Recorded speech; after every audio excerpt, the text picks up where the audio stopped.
লাল লাল ঝাল ঝাল আলুর দমটা আগে করে নিয়েছি, এরপরে করছি এই যে কচুরিগুলো কিছুটা বেলে নিয়েছি আর কিছুটা পুর ভরে রেখেছি, তো এবার ভাজাভাজি করব।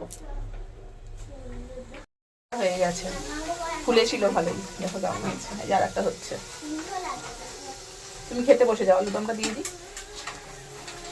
ঠিকঠাক হয়েছে না? সুন্দর হয়েছে। চলো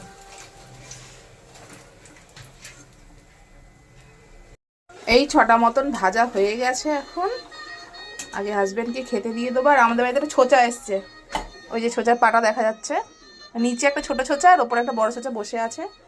বড় ছোচাটাকে এরকম খেতে দিতে হবে, আর এটা আমার হাজবেন্ডের জন্য। আগে খাওয়া দাওয়া করে নিই। এই যে 4জন পাবলিক খাচ্ছে, একজনের খাওয়া হয়ে গেছে আর 3জন খাচ্ছে এখনো। হাত ধুয়েছিস? ঠিক আছে, চলো।